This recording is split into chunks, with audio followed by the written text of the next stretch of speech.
आज बात करते हैं केदारनाथ ज्योतिर्लिंग के बारे में। यह ज्योतिर्लिंग उत्तराखंड राज्य के हिमालय पर्वत के केदार नामक चोटी पर स्थित है।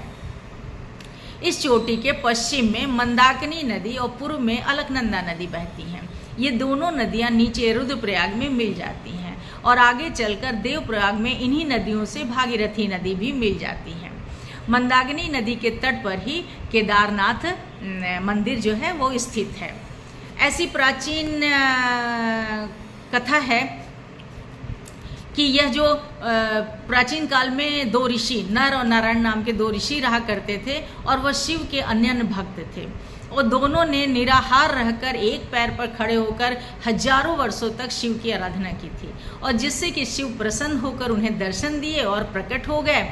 और जब प्रकट हुए तो नर और नारायण ऋषियों ने उनकी पूजन अर्चन उनका किया और करके उनसे प्रार्थना किया कि आप वहीं वास करें ताकि जो भी जन आकर आपका दर्शन करें उन्हें मोक्ष की प्राप्ति हो। शिव उनके अनुरोध को मानकर वहां निवास करने लगे। कालांतर में एक कथा और भी प्रचलित है कि महाभारत के बाद कुछ दिन राज्य करने के बाद पांडवों के मन में ग्लानि हुई और वो वानप्रस्थ जाने को इच्छुक हो गए और अपने वंशजों को राजकाज का भार सौंपकर अब वो शिव से मिलकर और वानप्रस्थ को जाने की योजना बनाने लगे। शिव उनसे मिलना नहीं चाहते थे और कई जगह पांडवों ने शिव जी को खोजा लेकिन शिव जी नहीं मिले। वो लोग काशी भी गए, काशी में भी शिव जी नहीं मिले। तत्पश्चात वो लोग हिमालय की ओर चल दिए और जब हिमालय की ओर चल दिए तो शिव जी नंदी का रूप धर के और एक गुफा में छुप गए। और जब ये पांडव चलने लगे तो जो भीम थे उनको उस नंदी का पृष्ठभाग दिख गया और वो पहचान गए और उन्होंने पृष्ठभाग को पकड़ लिया और बहुत ही स्तुति करने लगे, क्षमा याचना करने लगे और अनुनय विनय करने लगे और उनकी भक्ति से शिव प्रसन्न हो गए और दर्शन दे दिए।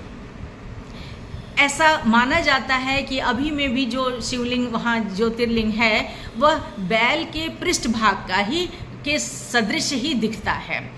और बाद में इनके पांडव जो हैं वो हिमालय रोहण कर लिए और ऊपर चले गए और जब इनके जो पौत्र हैं जन्मेजय उन्होंने केदारनाथ मंदिर का निर्माण करवाया।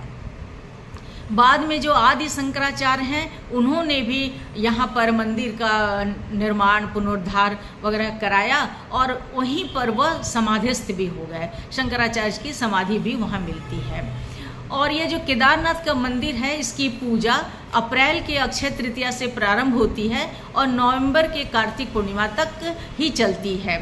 और यह जो पर्वत है यह अनुपम और अविस्मरणीय वहाँ का दर्शन है जो कि शब्दों में बयान करना बहुत ही मुश्किल है। वहाँ की जो मंद वायु है और वहाँ के जो दृश्य हैं और वहाँ की जो अनुभूति है उसको शब्दों में वर्णन उसको नहीं किया जा सकता है।